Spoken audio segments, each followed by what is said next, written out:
What's up everyone, it's Cameron, and in this video we're going to change topics and we're going to talk about debt. It's been a while since I've talked about getting out of debt, and I want to try to start pursuing that a little bit more and helping people who maybe want to do the same. Now this is going to be about the first little steps, because I was thinking about it the other day, and yes, getting out of debt is paying off old debts.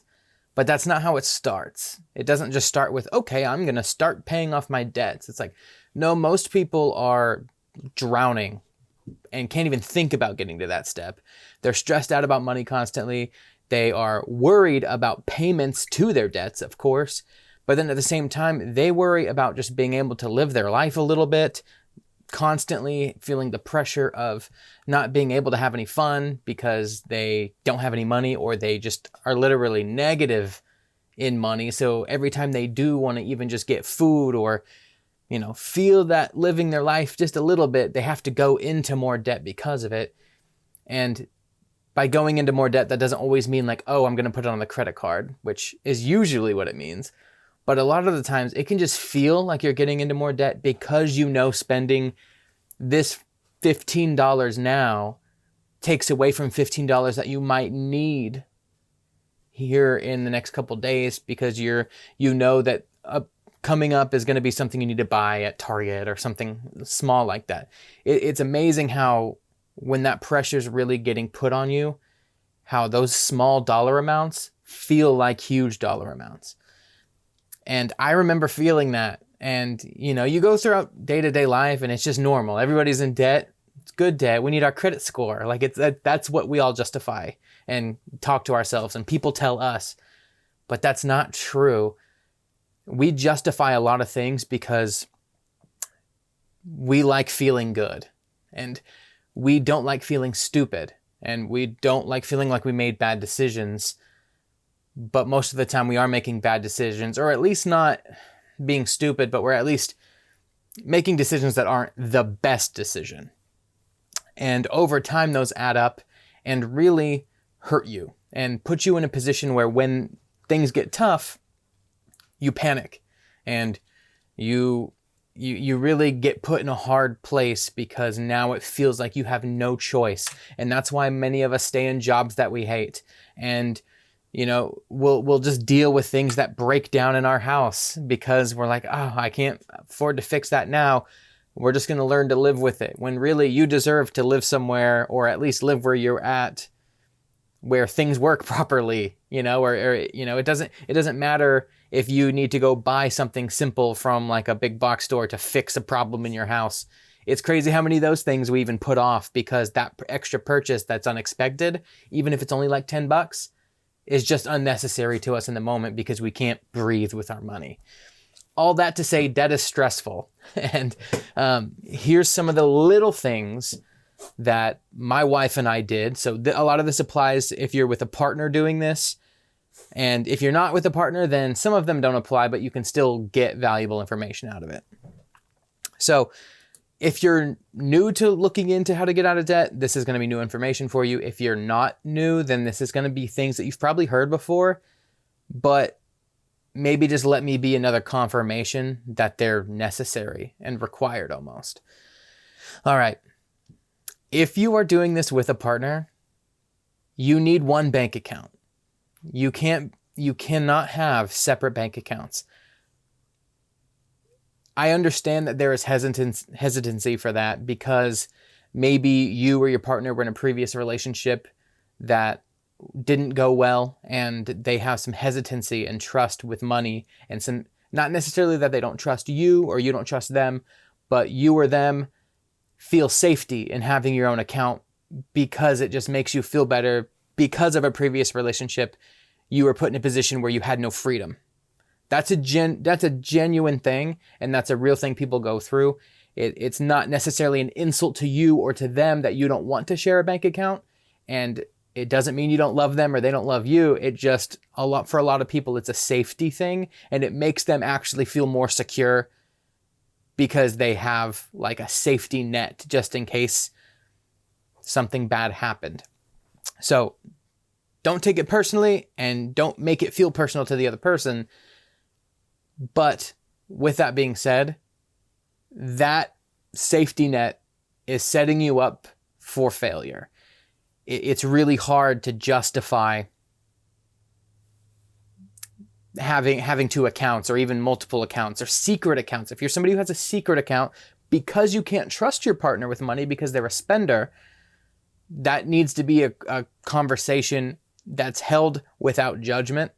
And I know that you may be having these conversations every once in a while and they don't go well. That doesn't matter. You're going to have to figure out a way to make it go well. And if you approach the situation with what you think is best, it maybe is better to take the most amount of ownership you can over that situation and really come in with a really open mind and a really understanding brain and just like approach your partner or have them approach you, I guess, if you're the one just listen to me and realize how hard it can be. It is a difficult situation, no matter what. Unless you're one of those people like my wife and I who are just like, yep, cool, combined bank accounts. I mean, my wife, didn't always want us to have the same financial stuff, and I didn't, strong arm her into it. She actually wanted to do it because she was like, you know what, money stresses me out. I'd rather not even look at money. So you just handle all of it, which isn't the answer either, but it did make it a little bit easier because at that point, as soon as we got married, we combined our bank accounts. So why do you need to combine your bank account? It just makes all of the numbers in one spot up front so that you guys can both monitor them and be on the same page. It's basically a financial version of good communication. Most relationship issues are because of communication, in my opinion. And this just removes all the walls and leaves out any guesswork. Combined bank accounts allow you guys to monitor the situation, allow you to make sure that each other are being held accountable for what you're spending. It allows you to have an open dialogue about whether or not you guys should buy this or shouldn't buy that. And it just keeps everything out on the table. Now, another reason I have separate bank accounts is because most likely if you two both work, most likely you both don't make the same amount of income. And it can really start to feel like one person's bringing more to the table than the other, which just doesn't matter. If that's how you feel about it, I suggest you change your mindset and change it to where it's not this money, my money. It needs to be our money. It needs to just be how many points can I bring to the table for my family or my relationship, not I did this and she only did this, or I did this and he only did this. Or because when it's like that, a lot of people can have a separate bank account and know that they have less money than you because you're more confident, or vice versa. And it can actually make them self-conscious and make them feel inferior, which causes the opposite reaction of them communicating with you. They're not communicating with you because they don't trust you. They're actually not communicating with you because they feel lesser. So when you combine everything and really become a team together, that's when you can really start to make moves. So I'll probably talk about on that. I could talk about that topic for a long time, but I'm going to move on because I'm already almost at 10 minutes. So the next thing, once you have your bank accounts combined, and if you already do, great. This may seem insignificant, but I promise you it is one of the first wins when you feel like chances are, and I'm going to stop myself there so I can reset there. Chances are you just feel overwhelmed, like I mentioned before. And it can seem impossible to even save $20, $50 at the end of the month, which is what our first goal is. The first goal is to save that little bit of money because you can't breathe. I mean, if something happened, and if you've watched other debt things, I know there's like Dave Ramsey out there, and there's others. Really, Dave Ramsey is the only one I really know of because I've used some of it. But almost all of them, they want you to save up a little bit of money to start, which is important. But how can you even get there, right, when you don't have any money left over, and you may even be going deeper slightly into debt every month because of these purchases, or because, up until now, you really haven't had any structure, you really just haven't made good decisions, or you feel like you've been pressured into decisions that have just left you in a situation that is in the negative. One of the first things you can do, and we see TikTok ads for it all the time, is you need to go through with your partner or by yourself if it's just you, go through your bank account. And if you need to and you haven't combined your bank accounts yet, go through both your bank accounts, but make sure you get that done, combine them. And your credit card or cards, if you have multiple, any outgoing money you need to look at and start looking at what happens every month.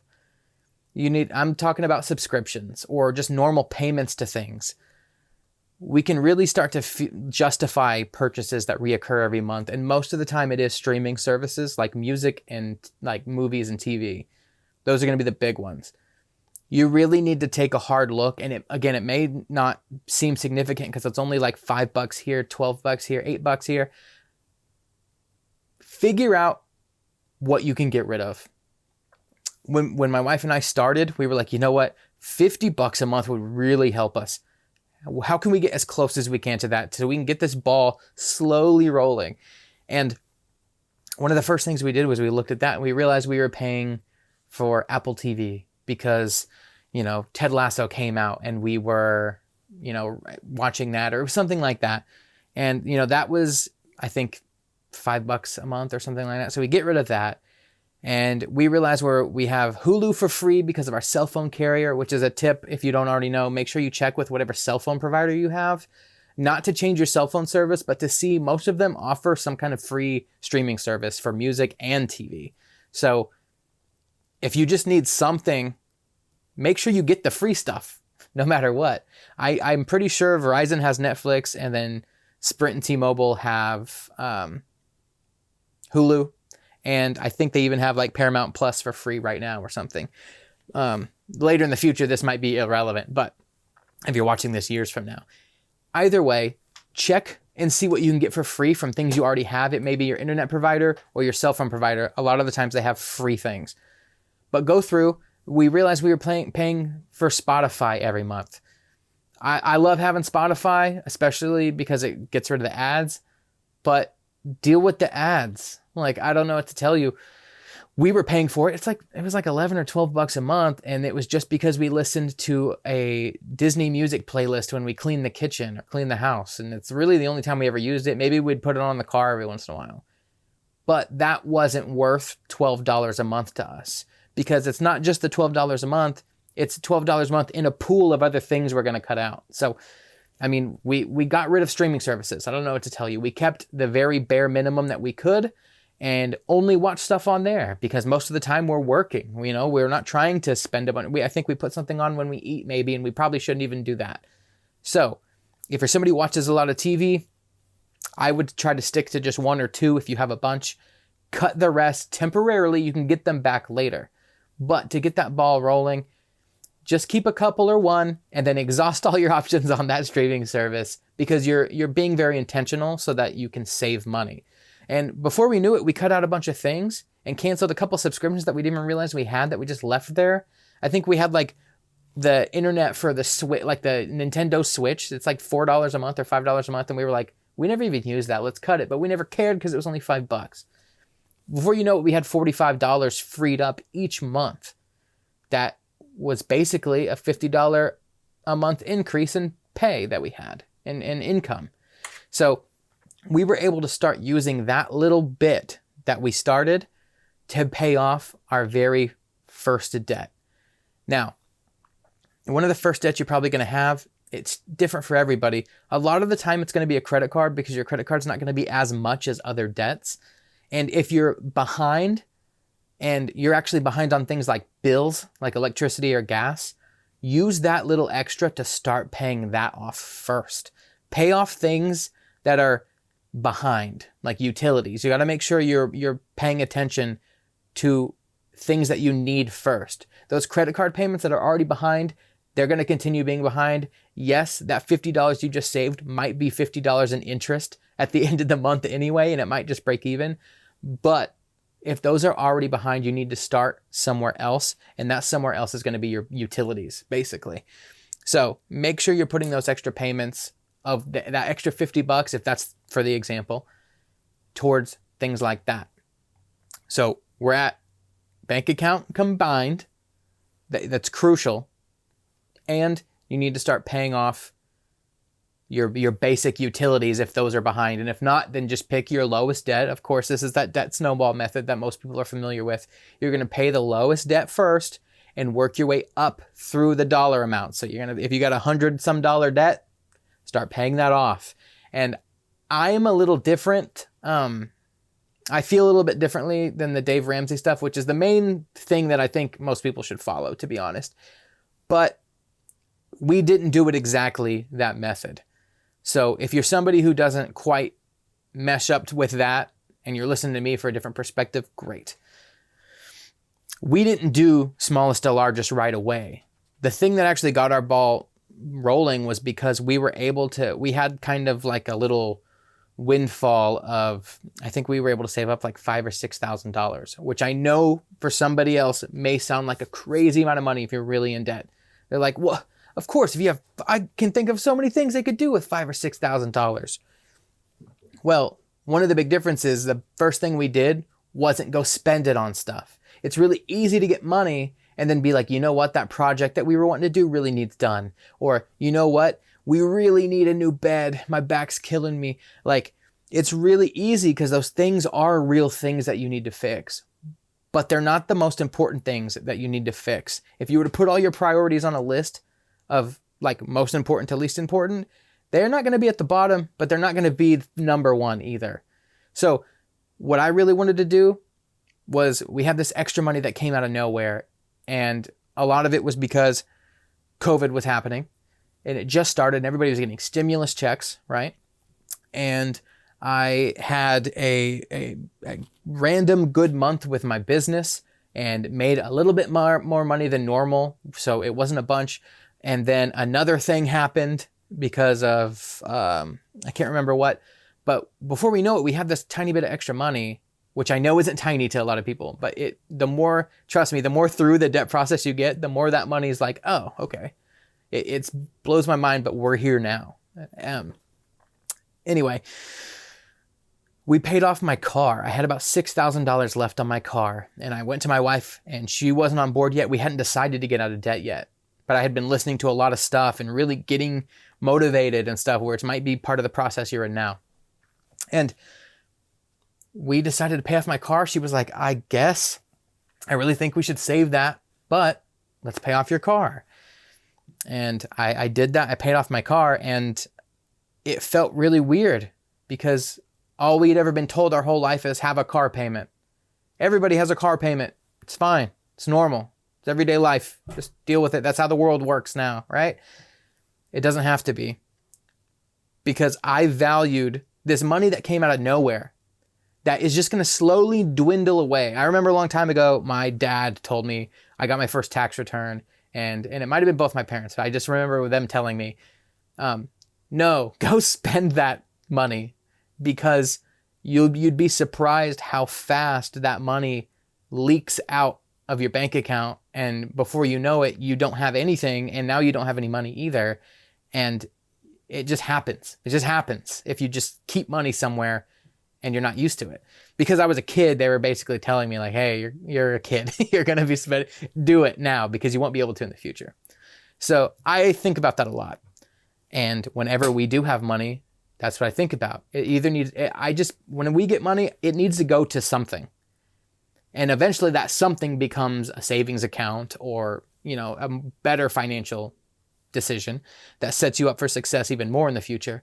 But the first thing we did, like I said, paid off my car. And now this money that's gone that I didn't have a month ago, so it's just gone anyway. It could have never happened for all I care. Now my car payment's gone, and my car payment was $357 a month.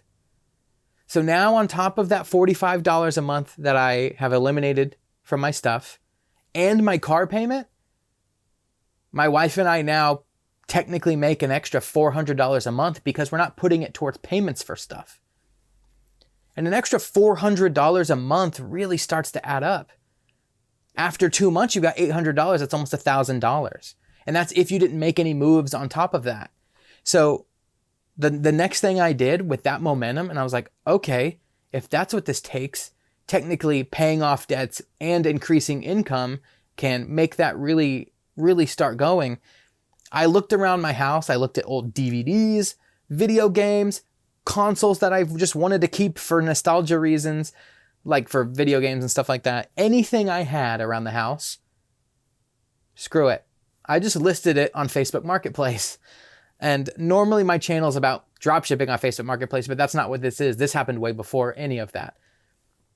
I started making maybe an extra $100 a month, $50 a month, or maybe sometimes it was only $20, but I started listing these things locally and just selling them.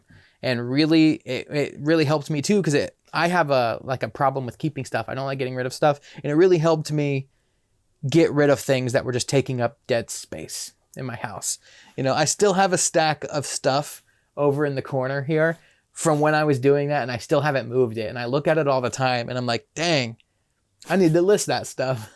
But I kind of started creeping out of that situation, and it became, those little dollar amounts became less of a big deal. But in the beginning, they were such a big deal that I could sell an old video game for $5, because on Facebook, you can ship things and the customer pays for the shipping. So you print out a label, slap it, and put it in your mailbox. And before you know it, I make $5, and it kind of helps. It really helps. Especially for the times you make a mistake, like you go and get fast food when you shouldn't because you're trying to save money. And, you know, the extra little money that you made that month kind of offsets that. But don't get in that habit, because then you can really just start wasting the extra money. Let's be honest, a lot of us are eating out way too much and buying things that we say we need when we don't really need them. So those are the main tips. The bank account, get them together. Sell stuff around your house that you don't need, which sounds so obvious, I know. And start getting rid of just a few subscription services that you maybe don't need. I mean, there are still people out there that are really hooked on their cable packages because they just can't get rid of cable for some reason. Okay, that's fine. If you need cable, have cable. That's cool. But since I've moved out of my family's house, I've never had cable. I've only ever had 1 or 2 streaming services at a time, except for when I started getting out of debt. And then at that point, I had like 5. And I was like, this is pointless. I barely watch TV. All that to say, let's start getting you out of debt, okay? I'd love to have more questions about this. I plan on making more content about this that's maybe shorter and more digestible. But I wanted to hop on because it is something that's important to me that I want to help other people do. And I don't really know how to do that yet, other than just hopping on camera and talking about it. So if you don't know my story, here's just the story really quick. My wife and I decided to do this, what I just talked about. And in 8 months, we paid off $60,000 in debt. And we are consumer debt free. We're not 100% debt free. We still have a mortgage. But since then, and even when the momentum started, life got so much easier. It really did. And it's something that I love talking about, because I didn't realize that this is how things could feel. You know, I know people who don't really have to worry about money. And I've always loved that for them. And I've always thought that that was like something to aspire to get to. And we still worry about money sometimes, but now we don't worry about it in the way we used to. Now we're like, ooh, you know what? I'd really like to save more than that this month. Like, that's what our worry is now. It's like, dang, we're only saving this much this month. That's where we're at. So, and we got out of debt during that, still going on vacation, because we love going to like Disney World and stuff. We still went on vacation more than we should have. We made a bunch of mistakes along the way that I'll get into in future videos. And just know that you don't have to be perfect. You can make plenty of mistakes along the way, but you need to start going that direction. So I'm going to stop there. I've been going long enough. Thank you so much, and I will see you next time.